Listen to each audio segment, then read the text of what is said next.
Hello everyone, CrystalFissure here, and today I'm here to talk about, you guessed it, Crash Bandicoot N Sane Trilogy, but this time we are here looking at something really cool which I'm about to show you. It is a development build from 2015 of the N Sane Trilogy. This is really basically the earliest footage we've seen by an absolute mile, and as you can see, it's not even using Crash Bandicoot, using some kind of Charmander sort of hybrid, Charmander human hybrid.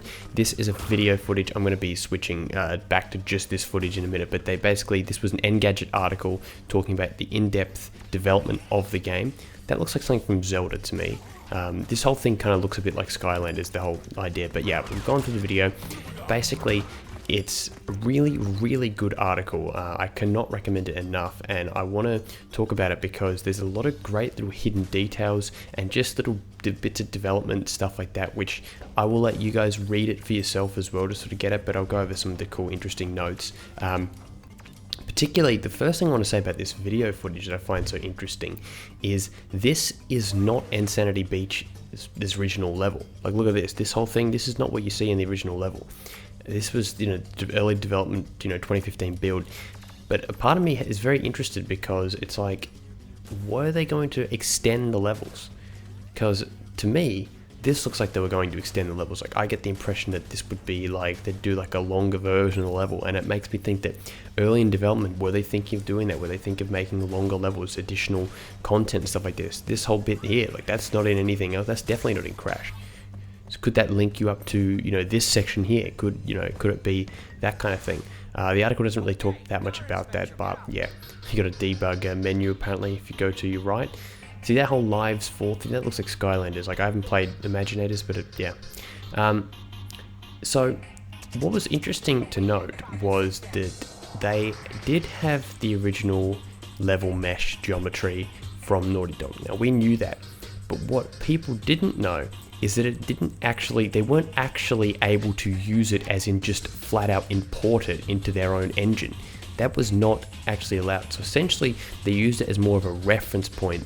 So before people may think, did they just, steal it and, not steal it, but, use it and just work over it? No, they actually still had to do everything from scratch, in essence. So credit there. This whole section here, to me, looks excellent as, I don't know, Dad just dropped a glass? I don't know if you can hear that, maybe.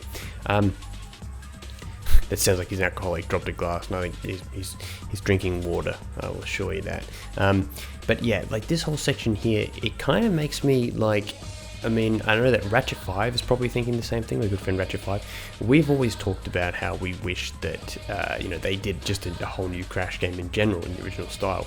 And seeing, even in this really sort of shitty, really prototype, very basic sort of modeling version, seeing the water and stuff like that, it makes me want to see more Vicarious Visions level design.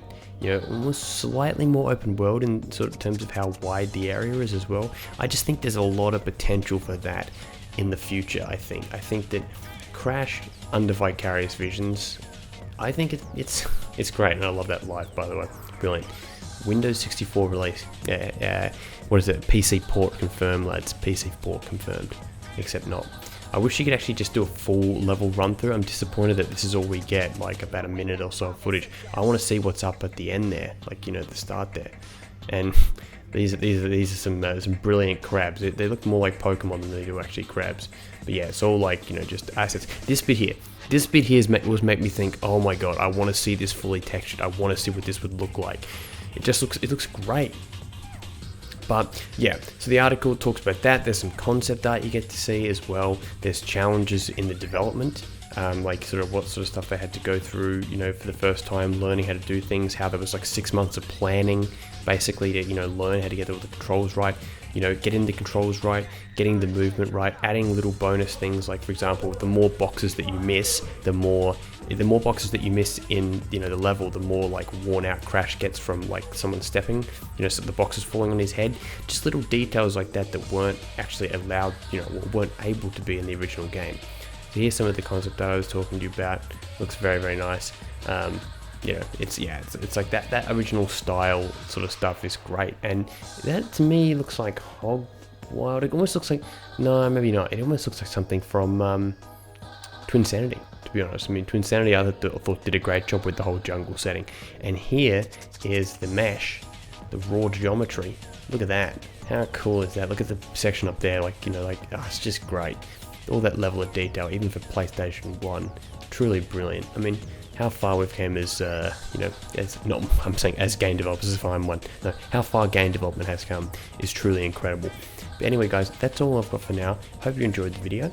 Let me know what you think. I think there's a lot of cool little tidbits in there, got a lot of bits of detail that I think you guys will find interesting. So analyze it, let me know what you think. I'll be reading it all, and I'll get back to you. See you guys. Say my name. Heisenberg. You're goddamn right.